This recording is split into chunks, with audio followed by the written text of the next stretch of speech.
Bonjour et bienvenue au podcast minier.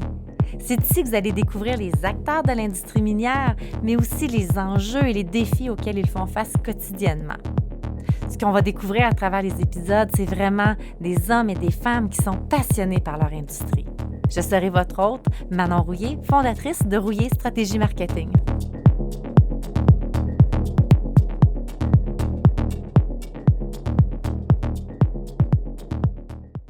Alors, mon invité aujourd'hui au podcast minier, c'est Eva Roy-Vigneault de Osisko Mining. Bienvenue, Eva, puis merci d'avoir accepté l'invitation. Merci de m'avoir invitée, ça fait plaisir. Fait que toi, ton poste, Eva, là, chez Osisko Mining, c'est directrice relations communautaires et ESG.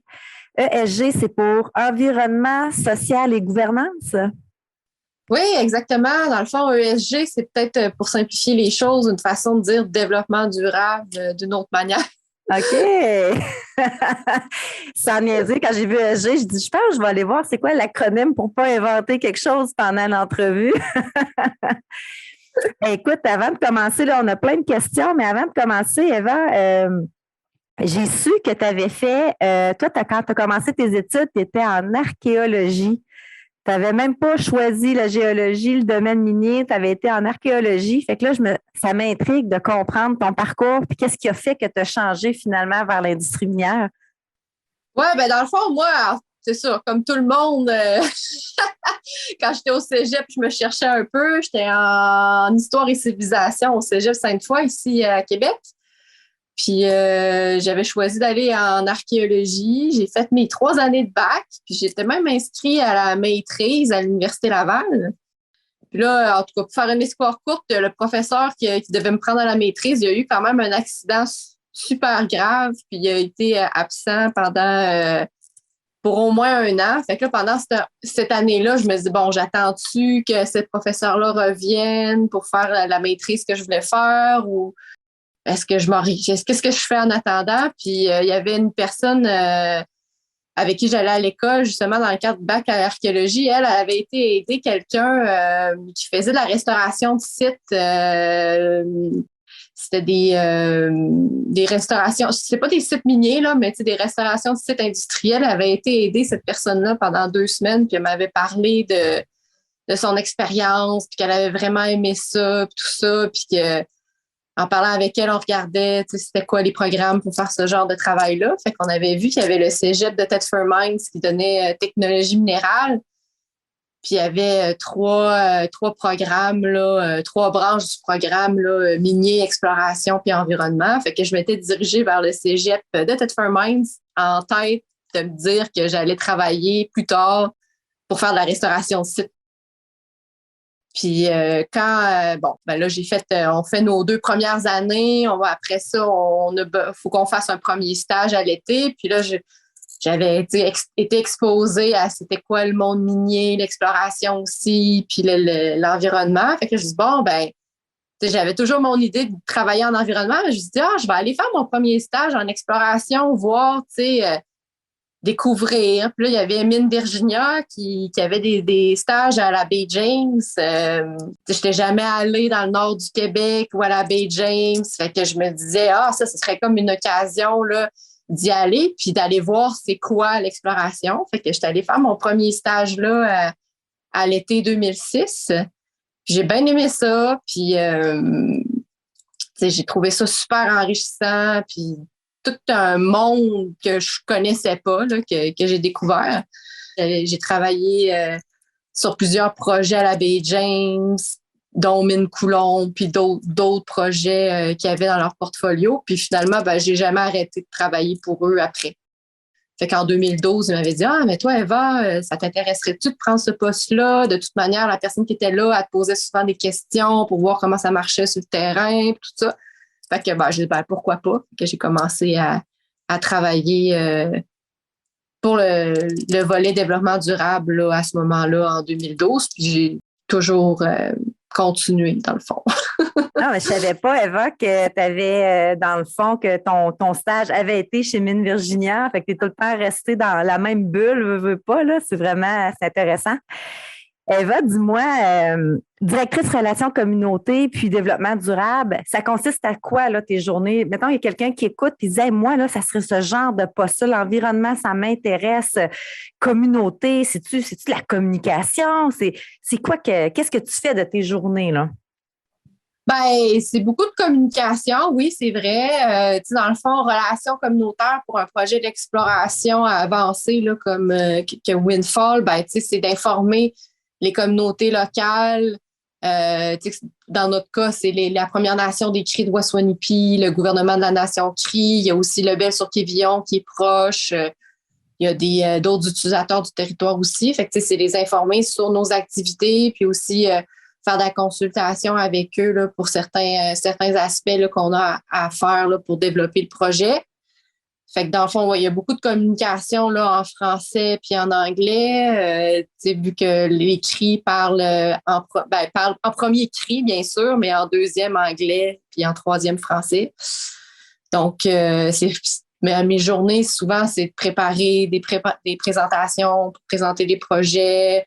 On a un comité de suivi environnemental avec la Première Nation des Cris de Waswanipi. Donc, c'est préparer l'information à chaque mois pour ce comité-là, faire de la vulgarisation aussi de certains concepts. Donc, c'est ça. Puis aussi, le côté plus, on fait un rapport annuel aussi de développement durable. Donc, là-dedans, il y a des données sur la gouvernance, nos initiatives en environnement social. Puis donc, c'est de regrouper toute l'information puis faire la rédaction de ce rapport annuel-là. Le côté développement durable chez Cisco, comment ça se traduit dans le fond, l'approvisionnement responsable, le développement durable quand on travaille chez Cisco Mining? Si on parle de l'approvisionnement responsable, nous autres, on a développé une politique pour favoriser l'achat local. Puis, le but, c'était de mettre par écrit là, ce qu'on faisait déjà. Donc, on essaie d'avoir des retombées positives pour la région. Puis, en faisant des achats locaux, en essayant d'impliquer les compagnies locales. Comme pour te donner une idée, on a beaucoup d'entreprises autochtones aussi qui travaillent au site ou des co-entreprises autochtones. Donc, l'année passée, les chiffres 2021 ne sont pas encore sortis, mais en 2020, il y avait à peu près 30 millions de dollars qui avaient été dépensés dans des compagnies ou des co-entreprises autochtones. Puis ça se traduit aussi par l'emploi aussi. Là, on a une politique d'emploi pour favoriser encore une fois les gens de la région. Donc, on essaie d'y aller là, le plus proche possible, nord du Québec, communauté autochtone et non autochtone. Après ça, Abitibi, Québec, Canada. Puis, si je parle juste du côté autochtone, avec les Cisco puis les entreprises, les contractuels, au pic de l'année passée, je dirais en septembre, on avait 122 travailleurs autochtones au site Windfall. Okay. C'est à peu près 20% de la main-d'œuvre à ce moment-là. Donc, ça a quand même un impact positif là, pour la région. Parce que moi, quand je dis tout le temps 122 travailleurs, c'est quand même 122 familles aussi qui sont impactées de façon positive par un projet d'exploration. Ouais. On parle souvent comment est-ce que la minière, la compagnie d'exploration va avoir un impact positif sur les communautés, mais est-ce que tu sens aussi que les communautés peuvent avoir un impact sur l'entreprise? Un impact positif, oui, certainement. Les travailleurs, on va dire plus du sud du Québec, qui côtoient les travailleurs locaux puis autochtones tous les jours au campement. Fait qu'il y a des échanges enrichissants avec entre les personnes. Puis aussi pour aller là-dessus, les gens qui habitent le territoire, comme on parle souvent au Taliman, là, qui a un campement à peu près 4-5 km au sud du camp Windfall. Un Taliman, je pourrais traduire ça comme un maître de trappe ou un intendant du territoire. Il connaît beaucoup. Je suis contente que tu l'expliques c'est quoi, parce que j'avais quelque chose d'autre en tête. C'est ça, maître de ligne de trappe, là, je dirais. Puis, c'est des gens qui connaissent leur territoire, ils vivent avec le territoire, fait qu'ils ont une connaissance intime du territoire. Puis, on les consulte souvent là, pour connaître leurs connaissances traditionnelles, puis leurs activités, tout ça. Puis même, parfois, comme je me souviens, à un moment donné, il fallait aller forer comme plus éloigné, puis il fallait passer une rivière. Puis là, il y avait eu des échanges sur les meilleures façons de traverser parce que, dans le fond, avant, la rivière gelait à cette place-là, mais plus maintenant dans les dernières années. Fait qu'il était capable de donner à l'équipe d'exploration, là, allez pas là, parce que vous allez être dans le trou, vous êtes mieux d'aller à telle place, tout ça. Fait que, ça donne lieu à des bonnes discussions. Puis, on voit qu'ils connaissent là, leur territoire, puis c'est intéressant là, pour c'est nous. enrichissant aussi, c'est tellement une autre culture. On a tout à apprendre. Là. Je trouve ça vraiment intéressant. Eva, toi, tu es à Québec. Depuis tantôt, on parle le Nord. Est-ce que ça implique que tu as beaucoup à voyager avec ton poste? Je te dirais qu'avant la pandémie, je voyageais. Quoi? Il n'y a pas de pandémie? Non. Avant cette affaire-là, je voyageais peut-être à toutes les semaines ou 2 semaines, pour aller voir soit au campement Windfall ou aller dans la communauté de Waswanipi ou à Lebel-sur-Quévillon ou peu importe où. Puis là, avec les nouvelles technologies, je veux dire, on fait beaucoup de... Les gens se sont vraiment adaptés, là. Je pense que je dois répéter pour la 100e fois tout ce que le monde connaît maintenant. Fait que même là... les talibans maintenant, avec soit qui ont de l'aide avec le conseil de bande, ils peuvent se connecter pour avoir des meetings par Teams ou directement des fois à leur campement. Nous, notre taliban, il est proche du camp Windfall, puis on l'avait aidé à avoir un accès Internet il y a quelques années, puis là, on voit qu'avec ça, on a pu garder le lien vraiment, là, de faire des présentations avec eux. Mais je pense que quand les communautés nordiques, c'est quand même plus sensible là, avec ils ont accès à moins de. Les hôpitaux sont loin là, quand tu habites à Waswanipi ou tout ça. Fait que faut faire attention à eux, puis ils sont très bons aussi là, à prendre en charge là, leur santé et leur sécurité. Là. Fait que dans le fond, j'espère que quand tout ça va être derrière nous, on va pouvoir recommencer à y aller. Puis, il n'y a rien je trouve, qui vaut d'être là en personne, avec nos cartes papier des fois même, puis, de discuter sur du territoire, puis de leur occupation, puis d'aller visiter leur communauté, puis qu'ils nous apprennent des choses là, sur leur culture aussi. Là. Donc, on est quand même à Québec. On en parlait l'autre jour. Les deux, on siège sur Women in Mining, le chapitre de Québec. Puis il y a un des sujets qu'on a effleuré, mais on est quand même une super grande communauté à Québec de l'industrie minière. Puis je pense qu'on ne s'en rend pas compte tant que ça. Puis je me dis, il y a plein de monde qui sont impactés par le fly-in, fly-out de l'industrie minière parce qu'on reste à Québec. Puis je fais aucunement du fly-in, fly-out. Là. Je m'exclus de la discussion. Mais tu sais, à force de faire des fly-in, fly-out, ça a quand même un côté très positif, mais aussi un côté négatif. Et comment est-ce que les minières se démarquent, selon toi, par rapport à venir chercher justement des gens comme ça à Québec ou à Montréal pour les amener travailler un peu plus dans le Nord? Moi, mon expérience à moi, quand je faisais du terrain beaucoup, puis il y a quand même quelques années, on faisait du 21-14, tu sais. Puis des fois, j'ai même déjà fait plus long que ça. Mais tu sais, avec ce que je vois, mettons, à Windfall, il y a des gens, oui, il y a des gens qui font du 14-13, mais il y a des gens aussi qui font du 7-7. Tu sais, il y a plusieurs rotations possibles. Les gens, ils partent normalement de Québec, puis ils s'en vont directement à Windfall ou il y a des arrêts ou... Dans le fond, ils partent de Québec, ils atterrissent à Lebel-sur-Quévillon, puis après ça, il y a un autobus qui s'en va à Windfall. Puis il y a aussi des avions qui partent de Montréal, puis qui font comme Montréal. Dans le fond, nos 3 ports d'attache, principalement, c'est le Saguenay-Lac-Saint-Jean, Québec, puis Montréal. Okay. Puis il y a des gens qui partent aussi de l'Abitibi en autobus pour aller vers Windfall. Fait qu'il y a comme tout le monde se rejoint à Lebel-sur-Quévillon, puis après ça s'en va à Windfall. OK. Ouais. Eva, tu es dans l'industrie minière depuis à peu près 2006, comme tu disais. Est-ce que de 2006 à 2022 aujourd'hui, est-ce que tu vois une différence avec la femme dans l'industrie minière? Ben, tu sais, comme moi, quand j'ai commencé là, en 2006, on était pas beaucoup, tu sais, comme technicienne en géologie, là, il n'y en avait pas vraiment beaucoup, là, tu sais.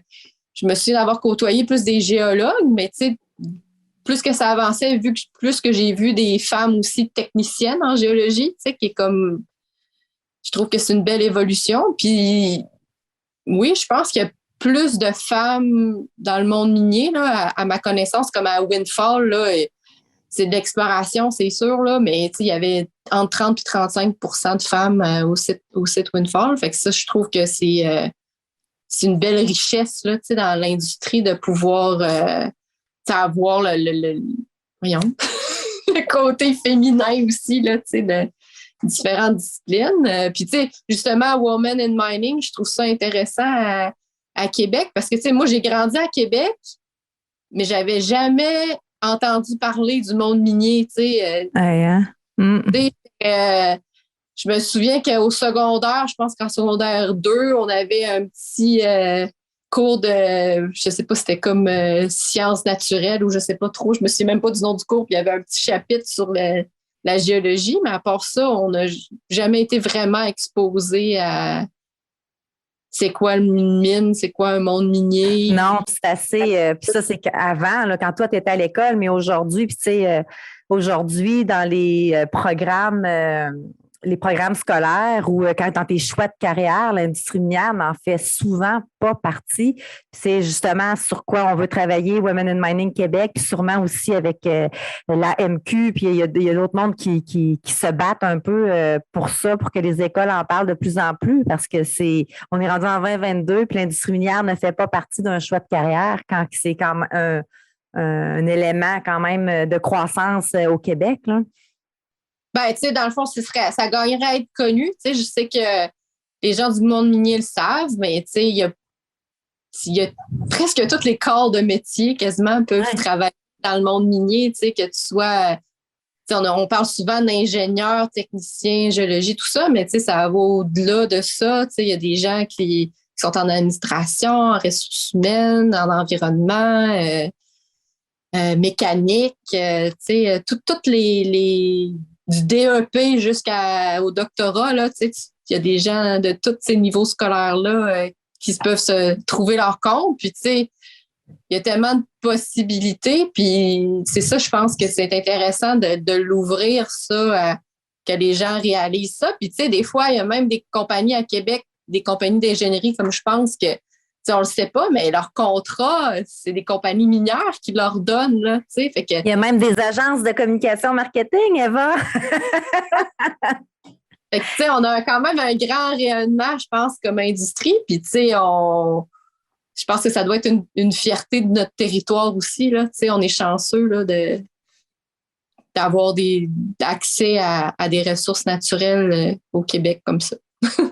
Quand tu as commencé ta carrière, puis aujourd'hui, avais-tu un modèle? Avais-tu une personne que tu te disais, moi, c'est cette personne-là mon modèle dans l'industrie minière, mais nomme pas moi, là, ça va comme être malaisant. Là. Tu peux nommer quelqu'un d'autre? Quand j'ai commencé, je connaissais pas vraiment de personnes qui travaillaient en industrie minière, mais j'ai côtoyé du monde super intéressant de tout le long de ma carrière. J'ai été engagée par André Gaumont, Paul Archer puis Mathieu Savard. C'est eux autres qui avaient passé mon entrevue quand je suis arrivée du cégep. Puis ça a continué tout le long. Là. J'ai rencontré des gens intéressants aussi. Là, Isabelle Roy, que vous avez eu à Women in Mining. Ouais. Je travaille avec André Drolet, qui est une ingénieure qui s'occupe de l'environnement à Windfall, qui est super intéressante puis fun à côtoyer. Il y a ma boss, Alex Drapac, qui m'a appris beaucoup, beaucoup là, sur le monde de la consultation, puis autochtone. Puis, donc, il y a plein de monde dans l'industrie minière là, que ça vaudrait la peine de souligner leur contribution. Ah oui, tout le monde a une contribution, puis on est une communauté on se tient tous ensemble aussi, puis je pense que c'est beau de voir la complicité de tout le monde. Tu sais, quand on va à des congrès ou des conférences, puis là, tout le monde se voit, puis tu sais, chacun apporte quelque chose. Je trouve tellement, tu sais, nous, à l'agence, on travaille avec d'autres industries, on veut pas foresterie, technologie d'information, mais l'industrie minière, il y a comme quelque chose de puissant puis différent des autres industries. Eva, merci d'avoir participé au podcast. J'espère que je n'ai pas été trop rough avec mes questions. Plaisir, puis j'espère qu'on va avoir du bon succès aussi avec Women in Mining là, pour faire rayonner notre industrie. Il faut. Merci, Eva. Merci.